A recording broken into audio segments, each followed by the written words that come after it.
সালাম আলাইকুম সবাইকে। আশা করি সবাই ভালো আছেন। আর কয়েকদিন পরই কোরবানি ঈদ শুরু। এই ঈদের ছুটিতে আমরা চাইলেই ঢাকার কাছাকাছি মানিকগঞ্জ থেকে ঘুরে আসতে পারি।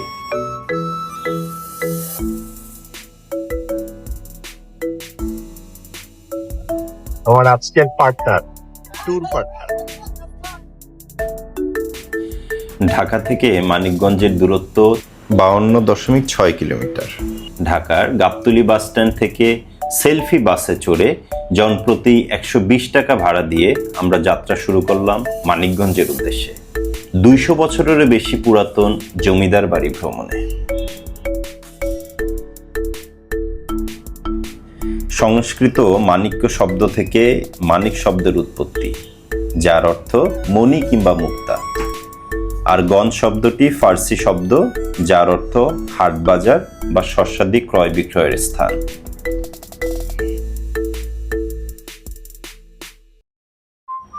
দেখতে দেখতে আমরা সাভার চলে এসেছি। ওই যে দেখা যাচ্ছে আমাদের জাতীয় স্মৃতিসৌধ।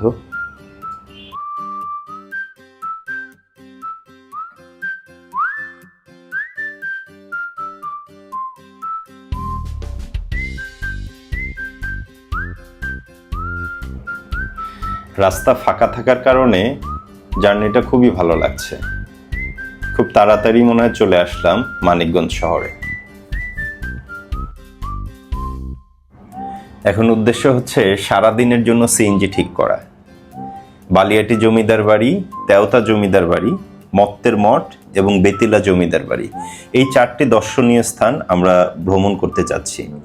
সিএনজি এলার সাথে অনেক দামাদামি দর কষাকষির পরে 1400 টাকা দিয়ে তার সাথে আমরা ফাইনাল করলাম, কিন্তু তেওতা জমিদার বাড়ি বাদে। আজকে আমরা 2 জন পার্টনার নিয়ে মানিকগঞ্জ ট্যুর কভার করছি। আমার সাথে আছে আমার ছোট ভাই শাকিল, আর সাথে আছে আতিক, ও আমাদের সম্পূর্ণ ঘুরিয়ে দেখাচ্ছে। তো আশা করি আপনারা সবাই খুব এনজয় করবেন। থ্যাংক ইউ সবাইকে। ড্রাইভার বলল গ্যাস নিতে হবে, তবে বেশি সময় লাগবে না। গ্যাস নেয়ার জন্য আমরা সিএনজি স্টেশনের দিকে রওনা দিলাম। গিয়ে দেখি বিশাল লাইন।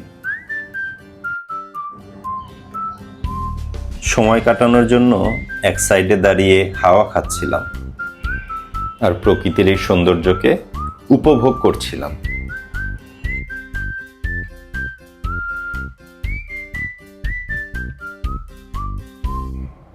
আলহামদুলিল্লাহ, আমাদের সিরিয়াল আসছে। পুরো 1 ঘন্টা সময় লাগলো এখানে। অবশেষে আমরা রওনা দিলাম মত্তের মঠের উদ্দেশ্যে, বাস স্ট্যান্ড থেকে 4 কিলোমিটার দূরে।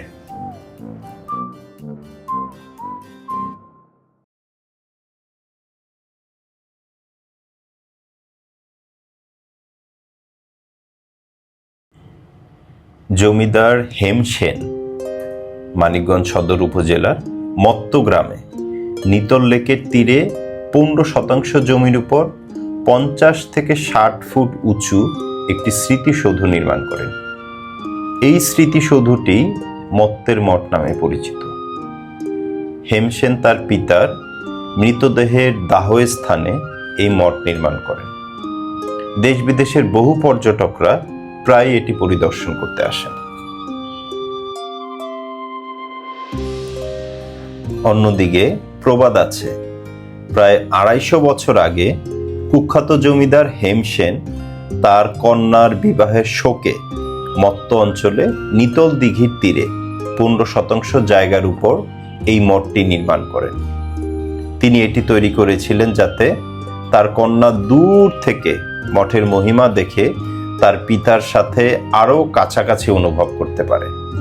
বিশেষ করে ইরাক থেকে কারিগর আনা হয়েছিল এই অসাধারণ মঠটি নির্মাণের জন্য, যা তার উঁচু কাঠামো এবং শৈল্পিক সৌন্দর্যের কারণে শীঘ্রই অবিভক্ত পূর্ব বাংলার অন্যতম প্রধান নিদর্শন হিসেবে খ্যাতি লাভ করে।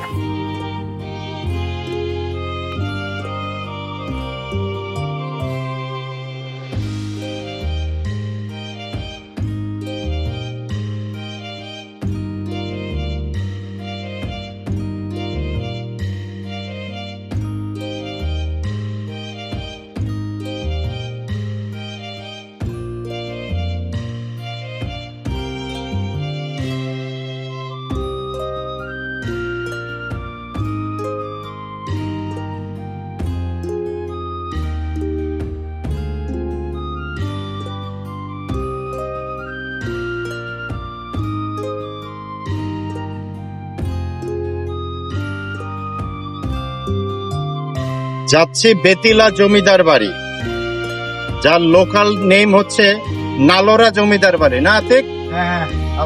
নালোরা জমিদার বাড়ি।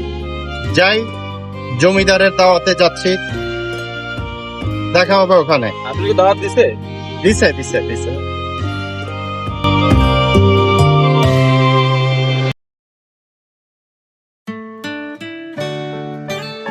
আচ্ছা আচ্ছা, ওই নালোরা এতিমখানা যেমন কোন দিক দিয়ে? এদিক দিয়ে কয় কিলোমিটার মোটামুটি? কাছাকাছি না? আচ্ছা আচ্ছা।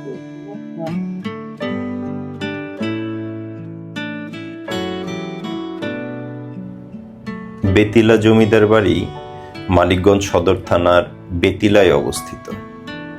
আদতে বেতিলা একটি সবুজ ঘেরা ছিমছাম গ্রাম।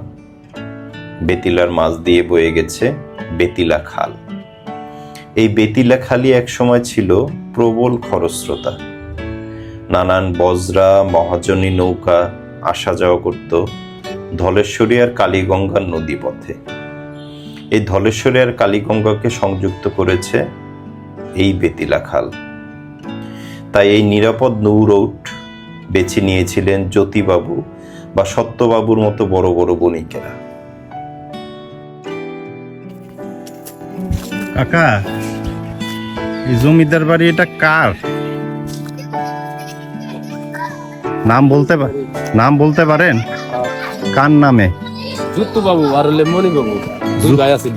যুক্ত বাবু আর মণি বাবু। ওইটা হইলে যুক্ত বাবুর, এটা হইলে মণি বাবু, দুই বাবুর দিছে।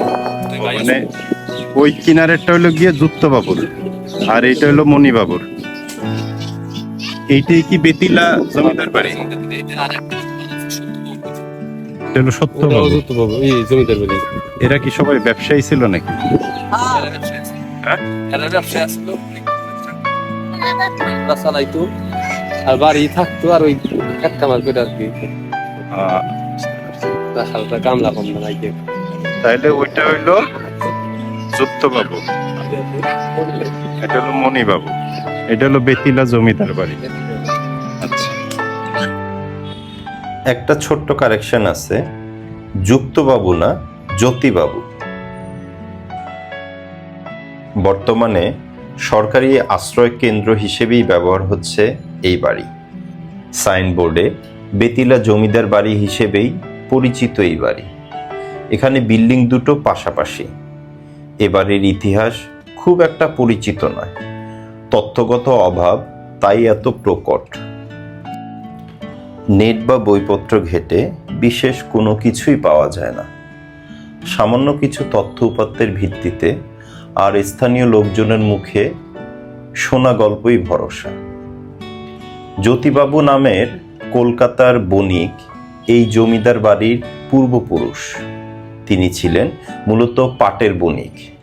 ধারণা করা যায় এই এলাকার পাটের ব্যবসার সুবিধার কারণে এ অঞ্চলে তার আগমন, আর পাটের বণিক জ্যোতিবাবুর কলকাতার ব্যবসা আর বাড়ির এক্সটেনশন হচ্ছে এই বেতিলা জমিদার বাড়ি।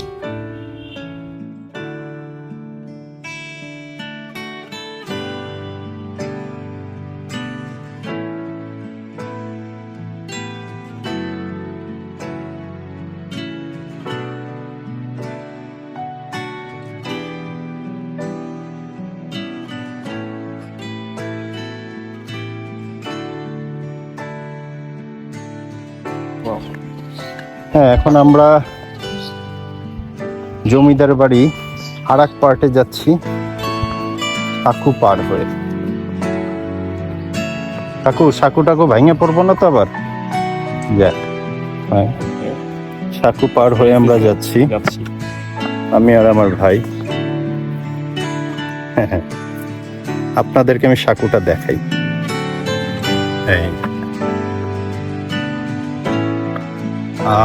সুন্দর আছে কিন্তু। Wow. This is something like adventure.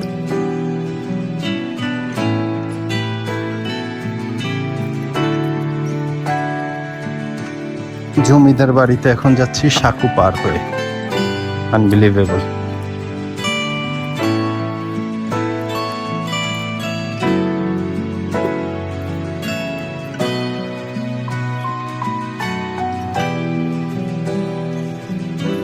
সবাই গোসল করতেছে, প্রচুর পানা। চলুন সাঁকু পার।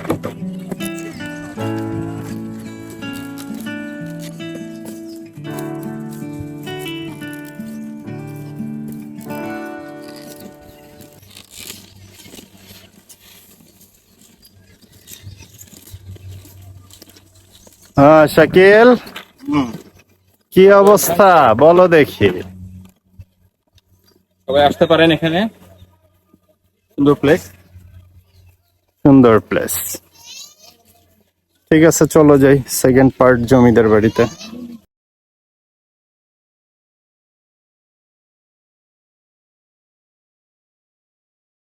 দাদি ভালো আছেন? আছি কোনো রকম। যাক, ভালো থাকলেই ভালো।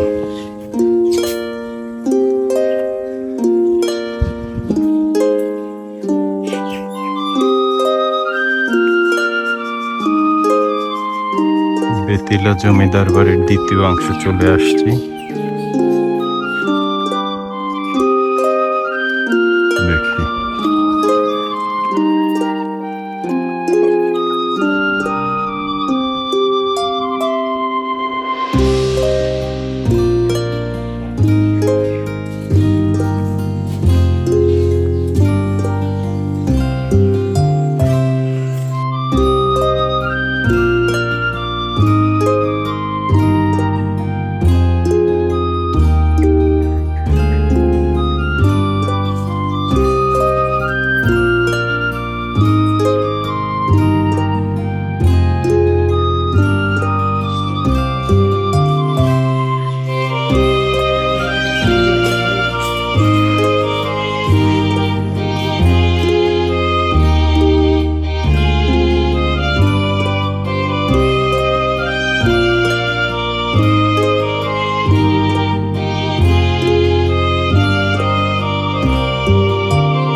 লাল গেঞ্জি পরে এক সুদর্শন পুরুষ, মনে হচ্ছে দেখে সে খুব এনজয় করতেছে। কেমন লাগতেছে ভাই এখানে? এখানে আসা মূলত অনেক ভালো লাগতেছে। তাই ঐতিহাসিক প্লেস খুঁজে বেড়াচ্ছেন, কাহিনী কি? আপনার কি ভালো লাগে এগুলো দেখতে? দেখতে ভালো লাগে। তাই ছবি টবি তুলছেন? হ্যাঁ, খুব সুন্দর লাগতেছে তো আপনাকে লাল গেঞ্জিতে। আপনার কি নাম? চঞ্চল। চঞ্চল। যাক, ফাইন ফাইন, এনজয় করেন তাহলে, আমরাও ঘুরে দেখি। থ্যাংক ইউ চঞ্চল ভাই। ধন্যবাদ।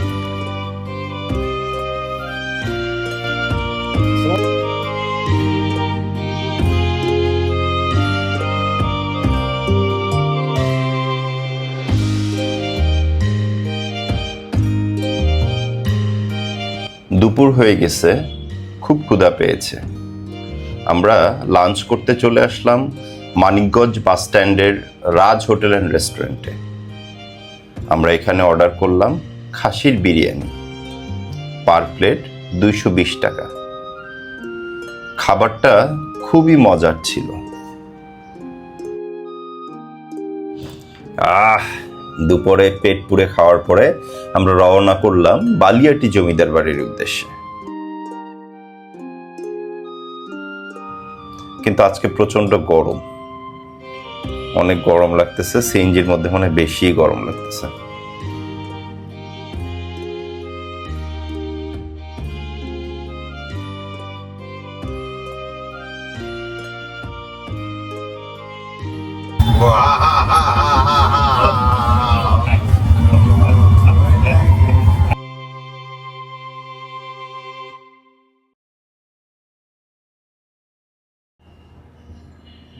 গরমের কথা বলতে বলতে ডাব পেয়ে গেলাম। ডাব খাওয়ার জন্য নেমে পড়লাম, দেখি কত কি চায়। শেষমেশ 150 টাকা করে এক একটি ডাব কিনলাম।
টিকিট কাউন্টারে টিকিট করতে যাচ্ছি।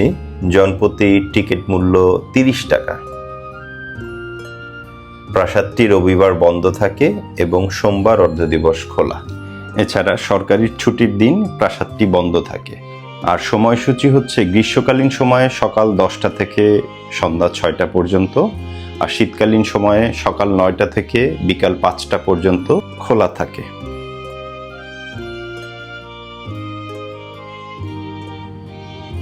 উনিশশো শতাব্দীতে লবণ ব্যবসায়ী গোবিন্দ রাম সাহা সাটুরিয়া উপজেলার বালিয়াটি এলাকায় 20 একরেরও বেশি জায়গার উপর একটি বাড়ি নির্মাণ করেন, যা এখন বালিয়াটি জমিদার বাড়ি বা বালিয়াটি প্যালেস নামে পরিচিত।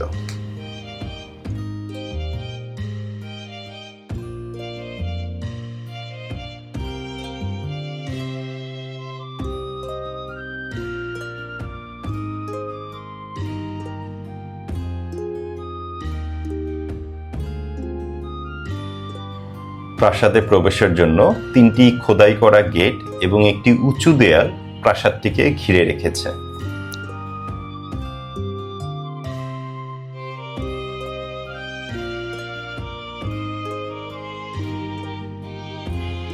মোট 7টি স্থাপনা নিয়ে এই জমিদার বাড়িটি অবস্থিত।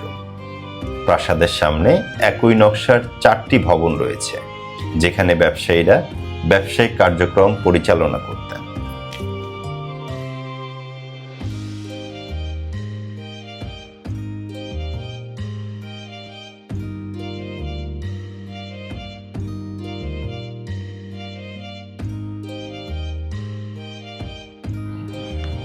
এখানে বালিয়াটি জমিদার বাড়ির সম্পর্কে বিস্তারিত তথ্য দেয়া আছে।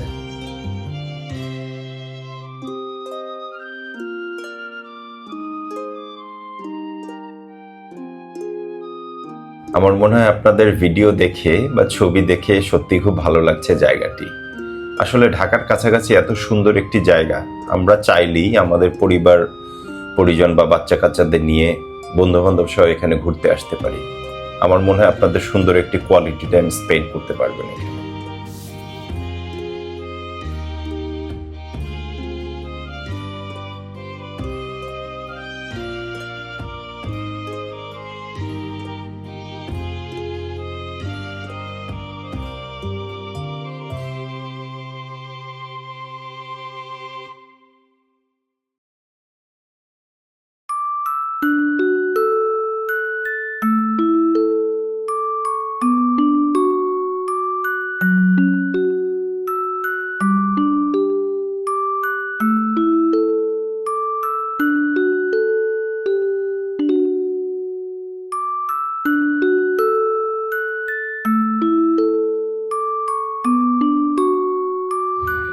বর্তমানে প্রত্নতত্ত্ব বিভাগ এই বালিয়াটি জমিদার বাড়ির পরিচালনার দায়িত্বে আছে এবং দেখেই বোঝা যায় এটি খুব সুন্দরভাবে মেনটেন করা হয়।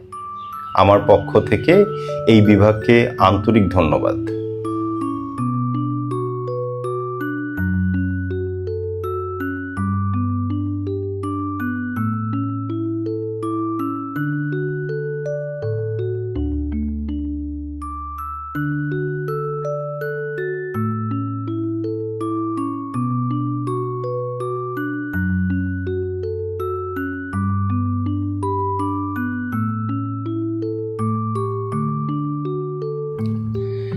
একসময় হাজার হাজার মানুষের পদচারণ এই জমিদার বাড়িতে, আর এখন নিথর প্রাণহীনভাবে দাঁড়িয়ে আছে এই বিল্ডিংগুলি, যা আমরা দূর থেকে আসি পরিদর্শন করতে।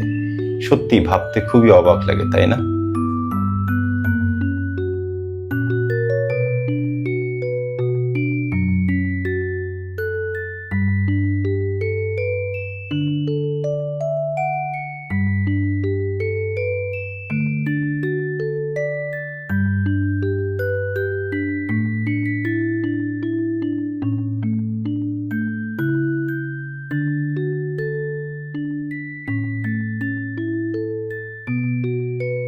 সামনের 4টি ভবন বাদে চত্বরের ভিতরে প্রায় 200টি কক্ষ রয়েছে।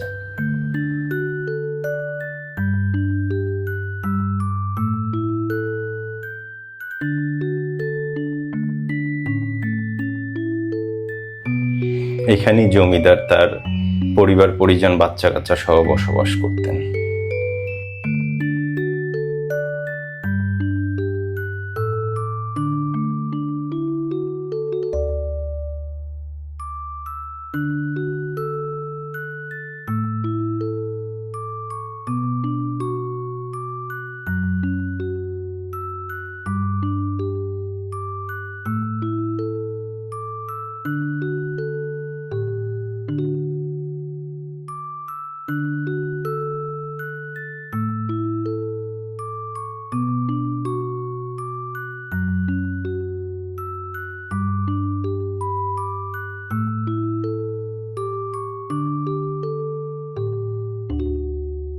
প্রাসাদের পিছন দিকে একটি বড় পুকুর রয়েছে, যার চারপাশে একাধিক ঘাট রয়েছে।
এগুলো জমিদারদের ব্যবহৃত হাম্মামখানা, যা হয়তো আমরা নাও বুঝতে পারি।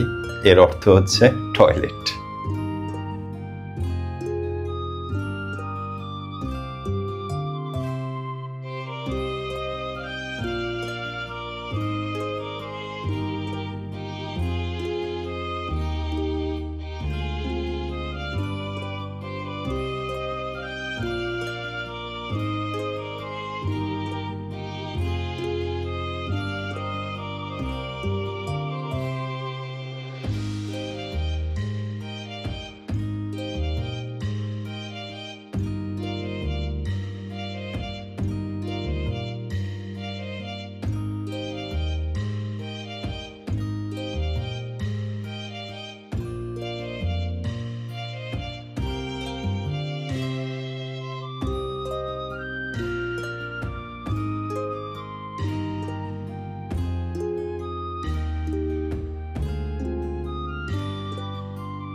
1900 শতাব্দীতে তৈরিকৃত এই বিল্ডিংগুলো শত শত বছর পরেও এখনো কিভাবে দাঁড়িয়ে আছে ভাবতে সত্যি অবাক লাগে।